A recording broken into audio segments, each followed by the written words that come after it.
Chapter 16. Confession the secret. She'd screwed it all up, thought Arduo. She looked at the faces of the other three. She was sure they'd noticed, but they were pretending they hadn't. That was helpful of them. She wished it hadn't happened.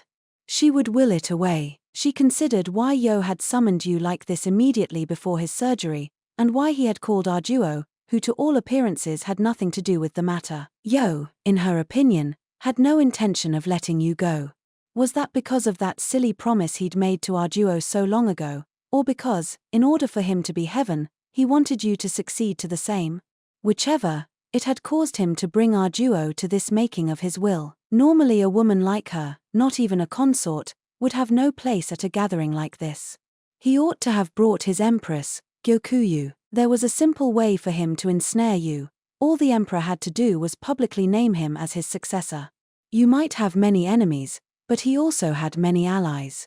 It would confound people that His Majesty had named his younger brother and not his own son to follow him, but that could be dealt with. He only needed to tell you here and now that he was in fact Yoa's own child. Even you would not be able to refuse a direct order from Yo. The other princes were still so young, and you was a superb administrator. Those two facts would far outweigh the lowly status of his birth mother, Arduo. Plenty of families would be eager to back him. It would, however, be a bolt from the blue for the empress and her clan. Yoa's imperial affection fell fully upon Gyokuyu. It wasn't just her position, he genuinely liked her as a person. Arduo herself had shared tea with Gyokuyu several times, and thought she was a fine consort. At least, she wasn't the kind who would deliberately seek to bring the country down from the inside. It wasn't that Arduo wanted to see Gyokuyu put in a difficult position.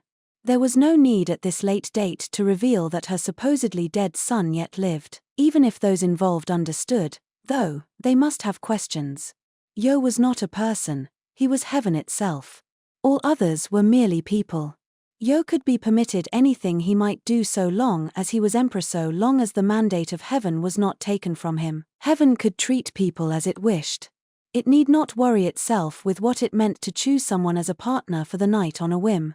Heaven possessed the right and power to look after a person for her entire life. Hence it need spare no concern for the matter. Yo was heaven, but what about you? Was he the same? Arduo had summoned Maomao here in order to find out. She wanted to know what choice you would make, if Maomao would be hemmed in, entrapped as Arduo had been. That had been the question on Arduo's mind, but you was not heaven, but a person. Yo was still looking at Arduo. She looked back, hiding the place where the teardrop had fallen with her hand. Yo, she said. You heard what you said. What will you do? She was fairly sure she had managed to sound like her usual self. Yo was quiet, agonizing even though it was not for heaven to show hesitation. This was why Arduo never seemed to know what to do with him, these flashes of human frailty. Can they be sent home for the time being? He said at last. Yes, she said. Yo must have decided to cool off and collect his thoughts, for he suggested breaking up the meeting. You and Maomao were both agog at Yoa's behavior. You probably still didn't know why Arduo was here, nor why she had summoned Maomao. He was such a perceptive boy, but still he didn't realize. There had been a time when he had called Yo father. People must have told him many times that he reminded them of Arduo. And in fact, Arduo had served as Yo's body double before. If he actually did understand what the relationship was between himself and Yo, and was simply acting as though he didn't, that was fine too. Or perhaps Sui Ren had hidden the truth just that skillfully. It didn't matter either way. To Arduo, Yo was human. She had been able to determine as much tonight. To Arduo, Yo was a son. But she was not able to say so. For him to remain human, he could not be her son. Are you quite sure about this? Yo asked Yo. Yes. What will you do about the surgery? Don't fret. I will accept it, as I must. Maomao looked even more relieved than Yo at that. And what about your will? It was Arduo, not you, who asked this hardest of questions. I'll write it later. For the time being, I want you to go. Yo's face was filled with anxiety. Maomao looked uncertain as well, but not too distressed. It seemed that knowing Yo would accept the surgery was what mattered to her. I suppose I should excuse myself, then. Arduo got up to follow Yo and Maomao. Wait, said Yo. For what? I want something with you. He took her hand and would not let go. Yes, very well. Don't mind us, kids, you go home. Yu and Maomao shared a look, but left the room. Once it was quiet, Yo finally released Arduo's hand. Don't ask me to take dictation on your will. If you die, people will say I forged it, as if I would do such a thing. Yo looked at the ceiling. You're not going to write that you should be the next emperor? Yo remained silent, so Arduo went on. If you were sitting in that seat, he would do the job perfectly well. And most likely abdicate of his own accord when the crown prince came of age. Still Yo gazed up at the ceiling. He might not be one of the greatest rulers known to history, but he certainly wouldn't be one of the worst. Yoa's eyes were open wide. Finally Arduo said, "Can you live with yourself if you don't tell you that you're his father? Can't I write it down?" "No. I'm not suited to be the mother of the nation, right?" Arduo replied with self-deprecation. "You know, I really thought you were going to tell him about the mistake I made. You thought I was going to do that, and yet you're the one who deliberately brought in an outsider. That girl has less and less hope of ever running free again. I don't think it would be a problem to tell her. Maomao is clever. She ought to be. She's Laken's daughter. If she ran off, I'm not sure we could catch her. If she ever tries, I'll be sure to help her." "Whose side are you on?" She saw now why Yo gazed continually at the ceiling all throughout their conversation. He was trying not to let the tears spill out of his eyes.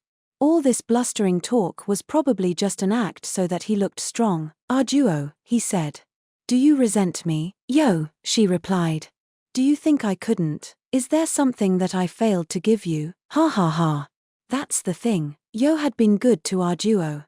Both as the crown prince and once he became emperor, he had ensured that nothing would hamper her. Even after she left the rear palace, he had looked out for her, making clear to all and sundry that she was special. "Did you wish you could have made me mother of the nation?" she asked. "You were the one who asked me to, weren't you?" There was a scratch in Yoa's voice. "You'll keep your promise with me, won't you, Arduo?" "So long as it stands, I will." "And on your part, how many promises have you broken to me?" Arduo reached out to her little partner in crime. Not to do anything so kind as to wipe away his tears instead, she tugged on his beard. "I suppose you assumed that even if you had set up the crown prince instead of you, I would be there while he was young." "I did. Because you are honest and faithful." Arduo felt a flash of anger. She squeezed the beard in her hand as if she might rip it straight out.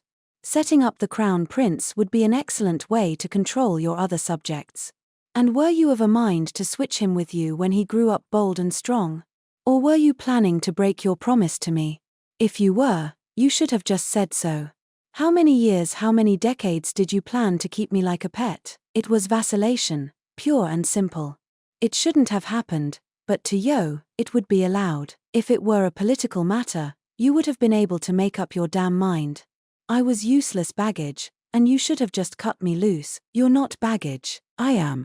Do you know how many years I spent being mocked as a consort with no part to play?" "No, you don't. You look down from on high, content in the belief that the wars of women are not as brutal as those waged by men. It's true, I suppose we don't beat each other so often as you men do. Just the occasional stabbing, or poisoning, or setting on fire." Arduo gave Yoa's beard another good tug, forcing him to meet her eyes. The tears that had been gathering in his eyes spilled over with such force that they landed on Arduo's cheeks. "I'm no longer able to bear children. When the child died, why didn't you release me from my promise on the spot?" "Arduo, you won't abandon the promise on your own.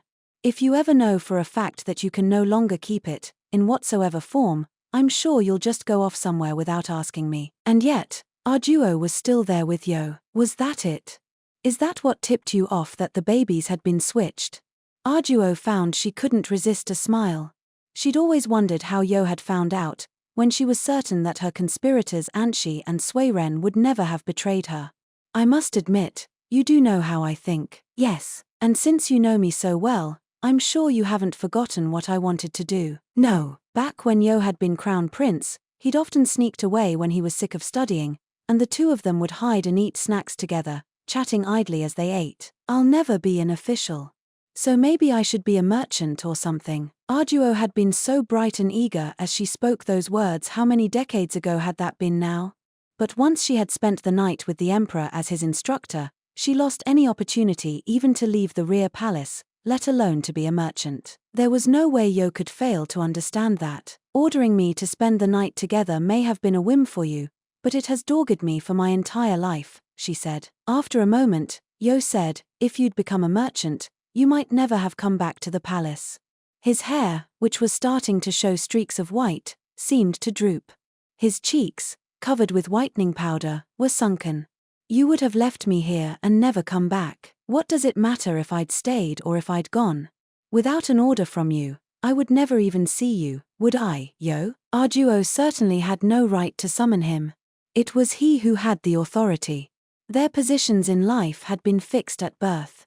If Arduo's mother Suiren hadn't happened to be Yoa's nursemaid, they would never have laid eyes on each other. She understood what Yo was trying to say. He could give her anything, but he could not go anywhere. He must have feared that Arduo would go somewhere far away. At the tender age of 12 or 13, he couldn't have been able to give it much deep consideration. I didn't want to let you go anywhere, he said. So I tried to keep my promise, a promise that benefits no one. Even though you knew I didn't really want to be mother of the nation. That's right. As heaven, Yo possessed, owned, the human called Arduo. What about Yoa's son, Yu? Would he walk the same path as his father? That was why Arduo had summoned Maomao, to find out whether you intended to possess her or not. Her fears had been groundless. You was not heaven, but human. Arduo. If you had become a merchant, could you have been my friend? If you had allowed me to supply the imperial court, I would have been very friendly indeed. Ha ha ha. Yoa's eyes narrowed, his face crinkling as he laughed. Listen. I have a favor to ask. Arduo let go of Yoa's beard and wrapped her arms around his neck instead. She leaned in close to him, her palms picking up some of the whitening powder on his skin. I'll vacate our promise myself. You mean you'll leave me? Yo was trying to raise his head. Arduo did everything she could not to let him. No, I'll be with you until the end. The baggage in my pavilion is too heavy for anyone else to carry. There was Sui and the Shi clan children, and the shrine maiden of Shao. In exchange, she whispered softly in his ear, just let you do as he wishes.